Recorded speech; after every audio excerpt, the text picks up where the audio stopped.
Bueno, vamos a estos versículos del capítulo segundo, donde dice después de esto, se refiere después de el signo en Caná de Galilea, se fue a Capernaum él y su madre, sus hermanos y sus discípulos, y estuvieron allí no muchos días, y estaba cerca la Pascua de los judíos, y subió Jesús a Jerusalén.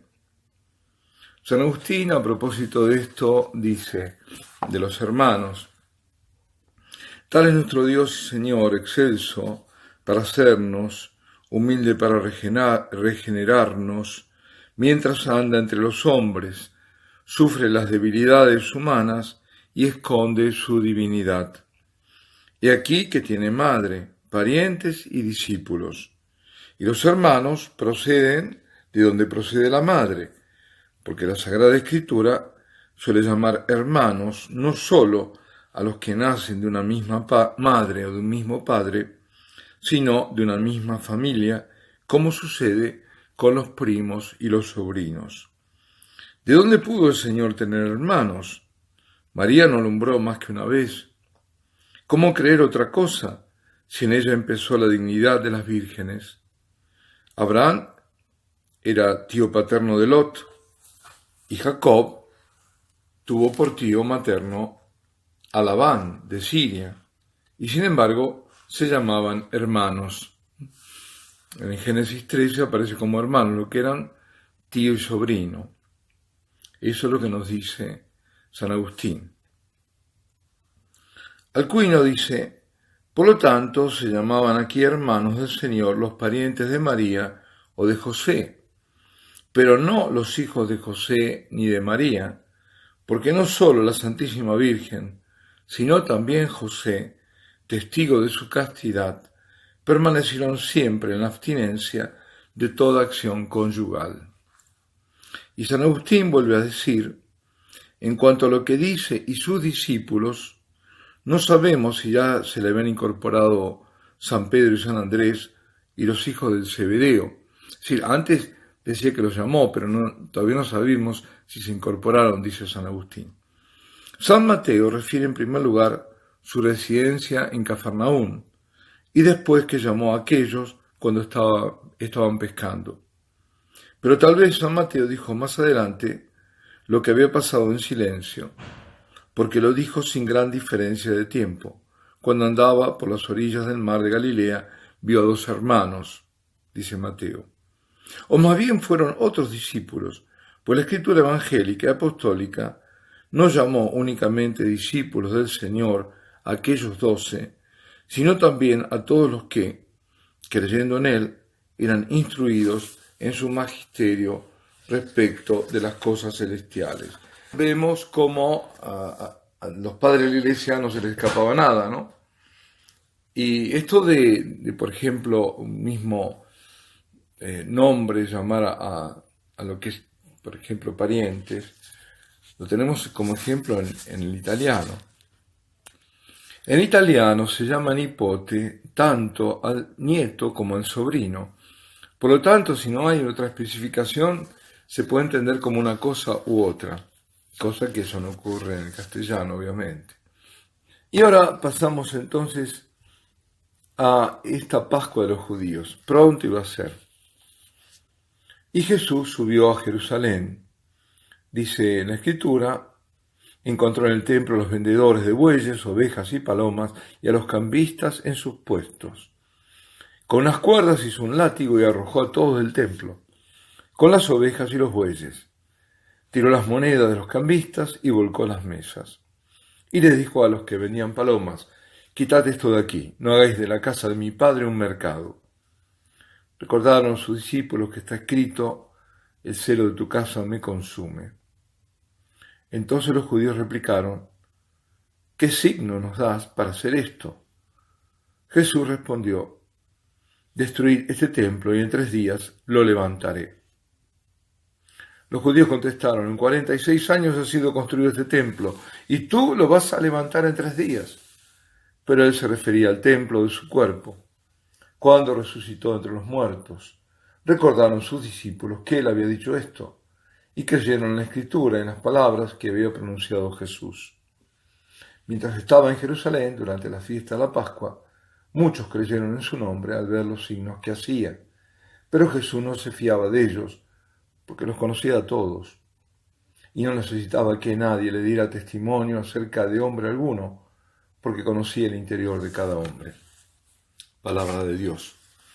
Bien, en esta perícopa se llama un pasaje, una serie de pasajes que da ya todo un contenido que es el que se lee, ¿no?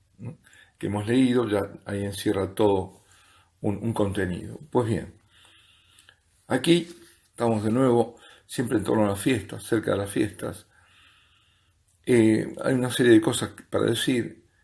Era práctica que se vendieran ahí los animales para los sacrificios y también que hubiera cambistas, porque en el templo no se admitía ninguna moneda extranjera, mucho menos que en las efigies estaban prohibidas las imágenes. Entonces que tuvieran la efigie, por ejemplo, del César, que además de deificado como Dios, eso estaba prohibido. Entonces no podían esa moneda entrar en el tesoro del templo, para lo cual había una moneda especial que acuñaba el propio templo para esos fines. Entonces estaban los cambistas que cambiaban las monedas corrientes, romanas, por ejemplo, por esas otras monedas. Pero el Señor tiene el ataque, digamos, el arranque de santa ira, porque por esto del comercio, no hagáis de la casa de mi padre un mercado. Eso está también en el Antiguo Testamento, ¿no? Entonces, pero esto no es lo que yo querría más resaltar, sino algo muy importante que lo vamos a ver luego en el capítulo 4. Cuando las autoridades dicen, bueno, ¿con qué autoridad estás haciendo esto? ¿Cómo te permitís hacer esto? Y el Señor le dice, ¿qué signos nos das, no? Para hacer esto. Y el Señor dice, destruid este templo y en 3 días lo levantaré. Y aquí es la parte importante. Jesús compara el templo de Jerusalén con su propio cuerpo. Es decir, Él puso su templo, su morada, vino a habitar entre nosotros. Recordad cuando hablábamos del prólogo, cuando dice puso su morada, puso su tienda, y la tienda del encuentro, la tienda donde Dios se encontraba con los hombres. Es Él. Su cuerpo podríamos decir que es el sacramento de Dios, porque ahí donde vemos el cuerpo de Cristo está Dios. Y por supuesto que Él esto lo van a usar los detractores, los falsos testigos, cuando decía que quería destruir el templo, en el momento del juicio a Él ante el Sanedrín, y los falsos testigos, y cuando se burlan también, en el momento de la cruz, tú que vas a destruir el templo, a ver, es decir, mientras estaba agonizando. Pero ese templo es el cuerpo, y por eso lo entienden después de la resurrección. En 3 días Él lo va a levantar, a reedificar, a reconstruir, con el poder que tiene, que es de Dios mismo, ¿no? Es Dios. Entonces esto nos va a ser muy útil como clave de interpretación de algo que el Señor dice en el 4º capítulo, en el diálogo con la samaritana. Mejor es retenerlo ahora, no lo voy a anticipar, pero es clave. Destruir este templo y en 3 días lo levantaré. El templo de Dios entre los hombres. Es Él, es el signo. El signo va a ser la resurrección. Ellos que le pedían signos, ese va a ser el signo, que tampoco lo quisieron ver, ¿no? Lo negaron. Pero el signo es el poder de Él en la resurrección. Es la casa de su Padre, es su casa, es aquel templo donde Él entró por primera vez a los 40 días, donde ese juego de apariencias y realidades, porque la apariencia es que ese niño era presentado al templo, como todos los niños, a los 40 días, los varones, los primogénitos, a 33 días después de haber recibido el nombre y ser circuncidado, por lo tanto a los 40 días, eran llevados al templo, presentados al templo, consagrados y dados a Dios, pero rescatados, ¿no? La consagración es el sacrificio.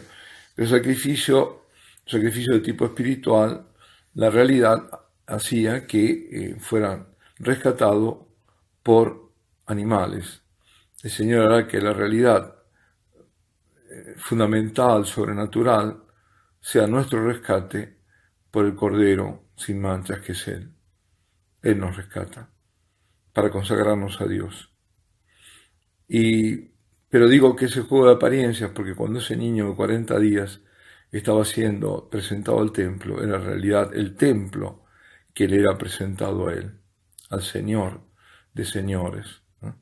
A Dios mismo hecho apenas un niño de 40 días. Y este niño de 40 días ya tiene 33 años, ¿no? O 30 largos, cuando este episodio acontece ahí en Jerusalén, cerca de la Pascua de los judíos. Y bueno, aquí nos detenemos en este segundo capítulo, al final de este capítulo, para reiniciar con el tercer capítulo. Alabado sea Jesucristo, sea por siempre bendito y alabado.